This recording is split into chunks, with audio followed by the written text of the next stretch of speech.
For the second offseason in a row, the Toronto Blue Jays are in on Justin Verlander, and Nick and I will also break down some under the radar moves that we might see from the Jays front office this offseason, so you won't want to miss this episode, Jays Digest.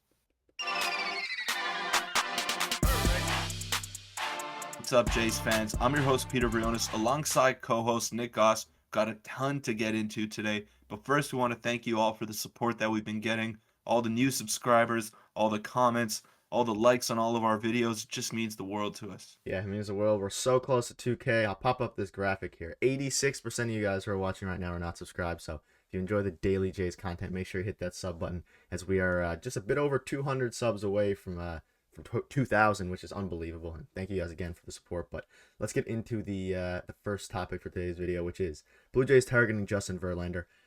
Similar to last year, we're once again targeting Justin Verlander. I'll pop up a graphic here. Blue Jays are expected to be among the teams with interest in Verlander, just as they were last year, when some described them as a finalist for the future Hall of Famer. This is from Ben Nicholson-Smith, a Blue Jays reporter who does have lots of sources. He is probably one of the closest Blue Jays reporters we have. So what are your initial thoughts on that, Peter? I know we touched on it a bit yesterday, but this is a bit of a new report here that we're actually, looks like we're going to go for him.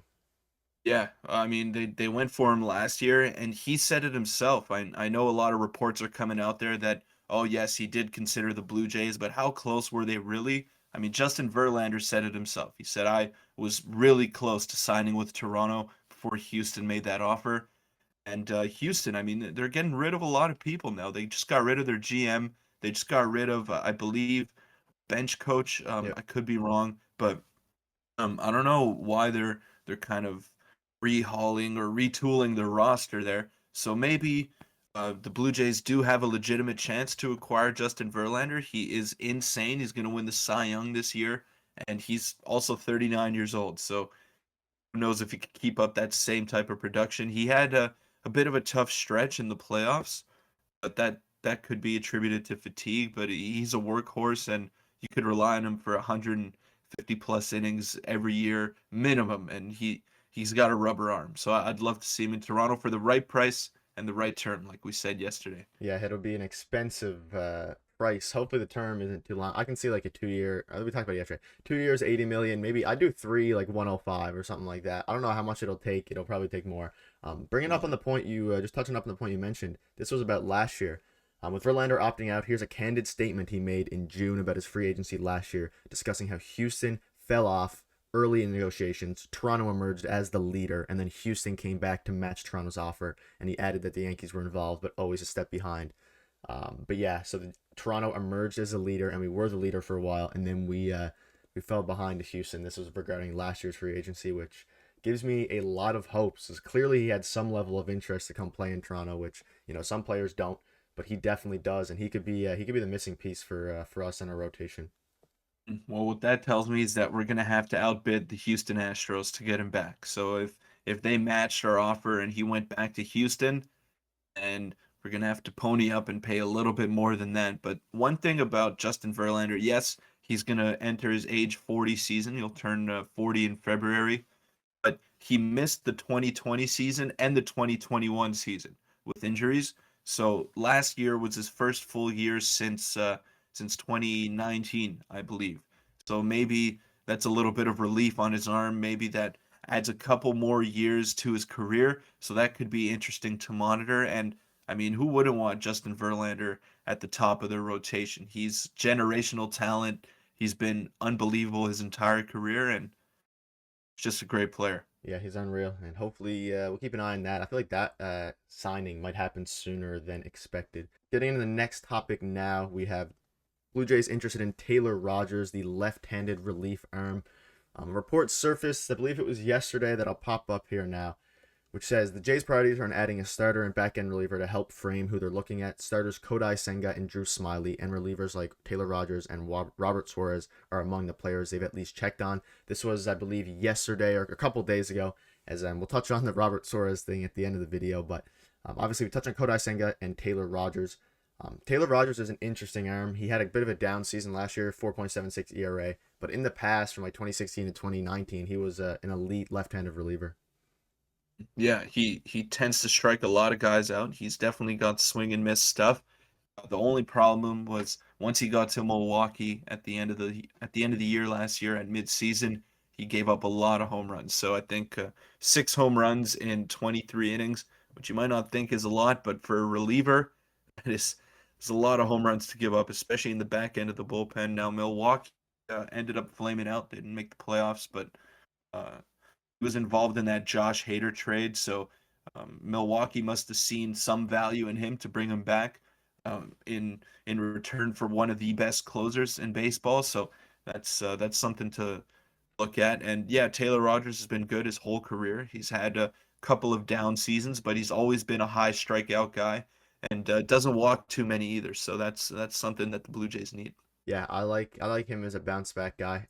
I prefer, like you said, I prefer guys that have actually have like proven in the past rather than the 1 year, the contract year where they do well. Yeah, But Taylor Rogers is definitely, and we need a lefty in the bullpen. Obviously, if yeah, Tim Mayza, exactly. He's a lefty. yeah, Yeah.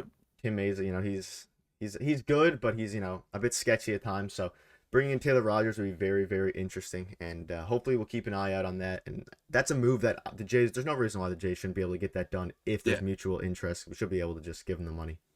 Yeah, there's another thing that I want to add for the Blue Jays bullpen. A lot of their relievers are just forced into these like high leverage situations. Like Tim Mayza would be a great fifth, sixth inning guy on a very good team. And that's what he should be. He shouldn't be forced to pitch in the seventh inning. He shouldn't be forced to get key outs in the eighth inning against the middle of the order. That's just not the type of pitcher that he is. He's a 94-mile-an-hour fastball. He's got a good slider, a nice biting slider, but that's about it. So you got to have these strikeout guys at the end of the game to get you outs, and that's exactly what Taylor Rogers is. He's definitely a name to keep an eye on, and hopefully we make a push for him this offseason, and maybe we get him soon, maybe over the next month or so. But let's get into the third and final main topic of the video, which is a roster update. Some moves have been made under the radar over the past few days. I want to update you guys on nothing too crazy, but we'll get into it here now. Hyunjin Ryu reinstated from the 60-day injured list. Vinny Capra reinstated from the 60-day injured list, which doesn't really mean a whole lot. But outfielder Nathan Lukes was selected to the 40-man roster. This is pretty big news for Nathan Lukes, as he kind of was a guy I was reading online that obviously he's a left-handed outfielder in AAA, had a phenomenal year last year, and his name was brought up a bit. But people inside the organization didn't really expect him to make a push for the major league roster, and here he is now, officially on there for now. Who knows what he could bring? He's a left-handed bat, like you said. Could play all three outfield positions, and he's been a career minor leaguer. So whatever he's done in the minor leagues, he's played with Cleveland, with Tampa Bay, and with the Blue Jays last season. So he was his first year in AAA Buffalo. He had 285, 364 on base percentage, and a 425 slug.